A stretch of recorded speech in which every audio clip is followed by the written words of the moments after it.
வணக்கம். இது Sai Kamadhenu YouTube channel.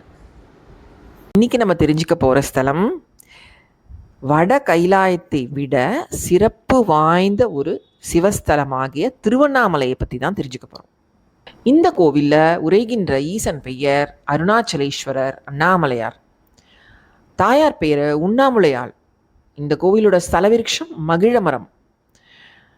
இந்த கோவிலோட புராண பெயர் திருவண்ணாமலை. இந்த கோவிலோட வரலாறு என்னன்னா, விஷ்ணுவுக்கும் பிரம்மாவுக்கும் தங்களில் யார் பெரியவன் என்ற போட்டி ஏற்பட்டது. இதில் சிவபெருமானிடம் இருவரும் சென்று கூற, அவரோ எனது அடிமுடியை கண்டு வருகிறீர்களோ அவர் தான் பெரியவர் என்று தெரிவித்துவிட்டார். ஜோதி பிளம்பான சிவபெருமான் காட்சி தந்தார். அந்த ஜோதியே நெருப்பு மலையாக மாறியது. இதுவே கோவிலின் பின்னணியுள்ள திருவண்ணாமலையாகும். சிவனின் அடியை காண்பதற்காக விஷ்ணு வராக அவதாரம் எடுத்து பூமிக்குள்ளே சென்றார். அது போய்கொண்டே இருந்தது. திரும்ப வந்து முடியவே இல்லை. சிவபெருமானிடம் தன்னுடைய தோல்வியை ஒப்புக்கொண்டார். அடுத்ததாக பிரம்மா அன்னப்பறவை உருவை எடுத்து சிவபெருமானின் முடியை கண்டு வர கிளம்பி போனவர், அது முடியாது என தெரிந்தவுடன் திரும்ப வந்து தாழம்பூவை சாட்சி சொல்ல வைத்து சிவபெருமானிடம் தான் தங்களது முடியை கண்டேன் என்றார். பிரம்மன் பொய் சொன்னது அறிந்து, உமக்கு பூமியில் கோவிலோ பூஜையோ கிடையாது என சாபமிட்டார். விஷ்ணு உண்மையை கூறியதால் தனக்கு சமமாக பூமியில் கோவிலும் பூஜ்யம் கிடைக்க வரம் அளித்தார். பொய் சொன்ன தாழம்பூவை தன்னை தீண்டக்கூடாது என்று சபித்தார். அதனால்தான் இன்றும் சிவஸ்தலங்களில் எதிலுமே தாழம்பூவை மட்டும் படைக்கவே மாட்டார்கள். இந்த மலையே சிவபெருமானே அண்ணாமலையாக காட்சி தருகிறார். இதை காந்தமலை என்பார்கள். காரணம், இம்மலையை தரிசிக்க வருவோரை மீண்டும் மீண்டும் காந்தம் போல கவர்ந்து இங்கு வரவழைக்குமாம். கிருதயுகத்தில் இது அக்னிமலையாகவும், திரேதாயுகத்தில் மாணிக்க மலையாகவும், துவாபர யுகத்தில் தாமிர மலையாகவும், கலியுகத்தில் கல்மலையாகவும் திகழ்கின்றது. இந்த மலையின் உயரம் 2688 அடி உயரம். கிரிவல பாதையின் தூரம் 14 கிலோமீட்டர். இந்த பாதையில் 20 ஆசிரமங்கள், 360 தீர்த்தங்களும், பல சன்னதிகளும், அஷ்டலிங்கங்களும் உள்ளன. 26 சித்தர்கள் வாழ்ந்துள்ளனர். அடிக்கு 1008 லிங்கம் அமைந்துள்ளது என்பார்கள். மலையை ஒவ்வொரு இடத்தில் நின்று பார்த்தால் ஒவ்வொரு வகை தரிசனமாக 27 வகை தரிசனத்தை காணலாம். இந்த திருவண்ணாமலை அருணாச்சலேஸ்வரர் கோவில் பல மன்னர்களால் சிறந்த முறையில் பல்வேறு காலகட்டத்தில் உருவாக்கப்பட்டது. இந்த கட்டிட அமைப்பானது உலகளவில் போற்றும்படி இருக்கிறது. கடந்த 1000 ஆண்டு காலமாக நடைபெற்ற வளர்ச்சி பணிகள் இந்த கோவிலை மிக சிறந்த ஸ்தானத்திற்கு உயர்த்தியுள்ளது. இந்த கோவிலை பற்றி தமிழ் இலக்கணத்தில் முன்னணி கவிஞர்களான அப்பர், சுந்தரர், மாணிக்கவாசகர் மற்றும் சம்பந்தர் 7ஆம் நூற்றாண்டில் எழுதியுள்ள காவியங்கள் இன்றும் உலகளவில் புகழ்பெற்று விளங்குகிறது. மற்றொரு தமிழ் கவிஞரான மகாகவி முத்துசாமி தீட்சிதர் இங்குதான் அவருடைய படைப்பான கீர்த்தி அருணாச்சலம் என்ற கவிதையை எழுதி வெளியிட்டார். இந்த கோவிலில் இன்றைய காலகட்டத்தில் மொத்தமாக 5 பிரகாரங்கள் உள்ளன. இந்த 5 பிரகாரங்களிலுமே நந்திகள் அருணாச்சலேஸ்வரரை நோக்கியபடி அமைக்கப்பட்டுள்ளது. 5வது பிரகாரத்தில் 4 திசைகளில் 4 கோபுரங்கள் அமைக்கப்பட்டுள்ளது. திருமஞ்சன கோபுரம், அம்மணியம்மாள் கோபுரம், பேய் கோபுரம் மற்றும் ராஜகோபுரம். ராஜகோபுரம் 217 அடி உயரம் மற்றும் 11 அடுக்குகள் கொண்ட பிரம்மாண்ட படைப்பாகும். கிழக்கு புறத்தில் கொடிக்கம்பமும், வடக்கு புறத்தில் உண்ணாமலை அம்மன் சிலையும் வைக்கப்பட்டுள்ளது. 2வது பிரகாரத்தில் சிவலிங்கத்தை பிரதிபலிக்கும் அனைத்து உருவங்களும் மற்ற தெய்வங்களும் இருக்கிறது. இந்த பிரகாரம்தான் அருணாச்சலேஸ்வரர் கோவிலுக்கு மிக அருகில் உள்ளது. கைலாயத்தில் லிங்கம் இருப்பதால் கைலாயம் சிறப்பு.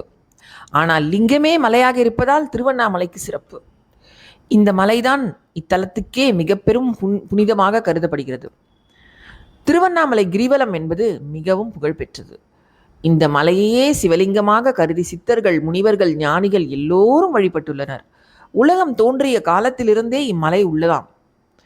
இம்மலைக்கு காந்த சக்தி இருப்பதாக கூறியுள்ளார்கள். கிரிவலம் செல்லும் பொழுது எங்காவது தூங்கி எங்காவது முடிக்கக்கூடாது.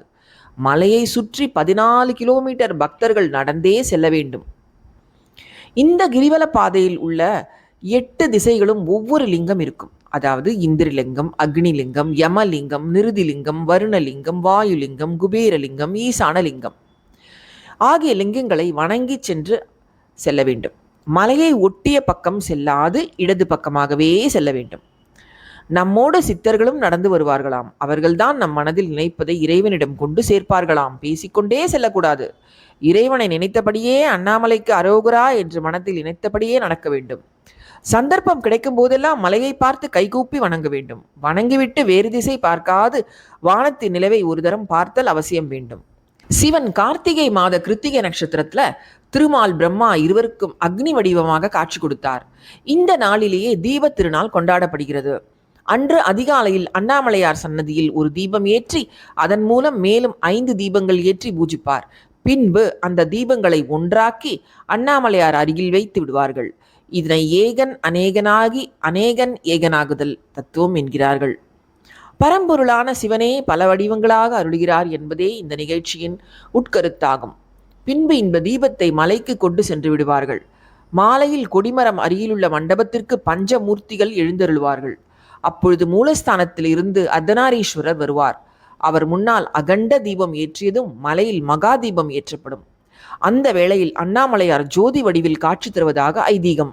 மகா தீபம் ஏற்றும் வேளையில் மட்டுமே அர்த்தநாரீஸ்வரரை தரிசிக்க முடியும். மற்ற நாட்களில் இவர் சன்னதியை விட்டு வெளியே வருவதே இல்லை. பெருமாள் கோவில்களிலும் வைகுண்ட ஏகாதேசி என்று சொர்க்கவாசல் திறக்கும் பொழுது சுவாமி அவ்வாசல் வழியாக வெளியே வருவது வழக்கம். ஆனால் சிவஸ்தலமாகிய இங்கு ஜோதி ரூபத்தில் பெருமாள் சொர்க்கவாசல் கடக்கிறார்.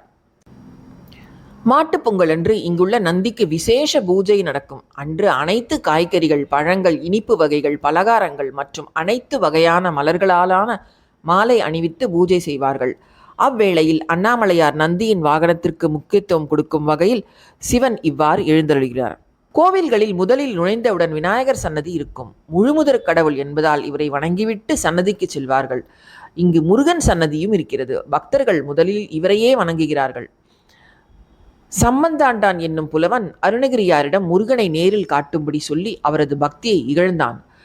அருணகிரியார் முருகனை வேண்டவே அவர் இங்குள்ள 16 கால் மண்டபத்தில் ஒரு தூணில் காட்சியளித்தார். அருணகிரியார் இங்குள்ள கோபுரத்திலிருந்து விழுந்து உயிர்விட முயன்ற போது அவரை காப்பாற்றி திருப்புகழ் பாட அருளியவர் இந்த முருகப்பெருமான். இந்த கோவில்ல பிரம்ம தீர்த்த கரையில் காலபைரவர் சன்னதி இருக்கிறது. இவரது சிலையை திருவாசியுடன் ஒரே கல்லில் வடித்திருக்கிறார்கள். 8 கைகளில் ஆயுதங்களில் ஏந்தி கபால மாலையுடன் காட்சி தருகிறார் இந்த காலபைரவர். திருவண்ணாமலையோட சிறப்பு என்னன்னா, லிங்கமே மலையாக அமைந்த மலை. பஞ்சபூத தலங்களில் முக்கியமாக அக்னி தலம். நினைத்தாலே முக்தி தரும் திருவண்ணாமலை என சிறப்பு பெற்ற தலம். நான் என்ற அகந்தை அழிந்த தலம். உண்ணாமலை அம்மன் சிவபெருமானிடம் இடப்பாகம் பெற கிரிவலம் வந்து தவம் செய்த தலம். பார்வதிக்கு ஈசன் தன் உடம்பில் சரிபாதியாக இடப்பாகம் தந்து ஜோதி ரூபமாய் காட்சி தந்த ஸ்தலம். அருணகிரியார் பிறந்து வளர்ந்து வாழ்ந்து முக்தி அடைந்த ஸ்தலம். அருணகிரிநாதர் வாழ்க்கை வெறுப்புற்று தற்கொலை செய்து கொள்ள முயன்றபோது முருகனே வந்து காப்பாற்றி திருப்புகழை பாட உத்தரவிட்ட ஸ்தலம். எல்லா சிவஸ்தலங்களிலும் மூலவர் பின்புறம் உள்ள லிங்கோத்பவர் தோன்றிய ஸ்தலம். 9 கோபுரம், 7 பிரகாரங்கள், 25 ஏக்கரில் அமைந்துள்ள மிக பெரிய ஸ்தலம். தென்னிந்தியாவிலேயே 2வது உயரமான கோபுரம், 217 அடி. அற்புதமான கோபுரம். தமிழகத்தின் திருப்பதி என்று போற்றப்படும் அளவுக்கு லட்சோப லட்சம் பக்தர்கள் தினம்தோறும் வந்து வழிபடும் அதி அற்புத சக்தி வாய்ந்த சிவஸ்தலம் 6ஆம் நூற்றாண்டில் கட்டப்பட்ட கோவில். இது சேர, சோழ, பாண்டிய, வைசால மன்னர்களால் பல்வேறு காலகட்டங்களில் திருப்பணி செய்யப்பட்ட மிக பழமையான கோவில் இது. ஏராளமான சித்தர்கள் வாழ்ந்த தற்பொழுதும் வாழ்ந்து கொண்டிருக்கும் சிறப்பு வாய்ந்த மலை. சேஷாத்ரி சுவாமிகள், ரமண மகரிஷி, விசிறி சாமிகள் போன்ற எண்ணற்ற ஞானிகள் வாழ்ந்து முக்தி அடைந்த தலம். கார்த்திகை மாதம் கிருத்திகை நாளன்று பார்வதிக்கு சிவன் இடப்பாகம் அளித்தார் என்பதால் அன்றைய தினம் சுற்றுவது சிறப்பு. முனிவர்களும் ஞானிகளும் சித்தர்களும் ஒவ்வொரு தமிழ் மாத பிறப்பின் போதும் பிரதோஷ நேரத்திலும் மலை வலம் வந்தார்களாம். எனவே அந்த நாளில் கிரிவலம் சுற்றுவது நல்லது. சந்திரன் பௌர்ணமி அன்று பூமியில் சூரியனிடமிருந்து சக்திகளை அதிக அளவில் பெற்று பூர்ண நிலவாக சந்திரன் நிறைந்த உயிர் சக்திகளை தருகிறார். இதனால் பௌர்ணமி அன்று கிரிவலம் வருதல் நல்லது. இந்த கோவில் 1 மற்றும் 2ஆம் நூற்றாண்டுகளில் மகிழ மரத்தடியில் சுயம்பு லிங்கமாக சிறு மண் சுவர் கோவிலாக தான் இருந்தது. 4ஆம் நூற்றாண்டில் கருவறை செங்கல்லால் கட்டப்பட்டது.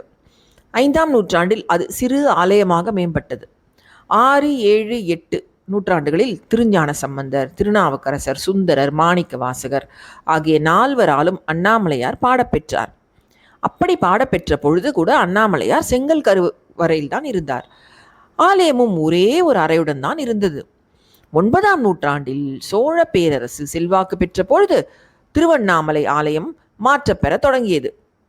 817ஆம் ஆண்டு முதலாம் ஆதித்ய சோழ மன்னன் செங்கல் கருவறையை அகற்றிவிட்டு கருங்கல்லாலான கருவறையை கட்டினான். 14ஆம் நூற்றாண்டு திருவண்ணாமலை ஆலயத்துக்கே மிக முக்கியமான காலகட்டமாகும். அந்த நூற்றாண்டில்தான் வடக்கு, தெற்கு, மேற்கு பகுதிகளில் உள்ள கோபுரங்கள் கட்டப்பட்டன. இதற்கிடையே குறுநில மன்னர்களும் சிவனடியார்களும் சிறு சிறு கோபுரங்களை கட்டினார்கள். பேய் கோபுரம், அம்மணியம்மாள் கோபுரம், திருமஞ்சன கோபுரம், வல்லாள மகாராஜ கோபுரம் ஆகியவை அதில் குறிப்பிடத்தக்கவை. இன்று 9 கோபுரங்களுடன் திருவண்ணாமலை ஆலயம் அழகுற காட்சியளிக்கிறது.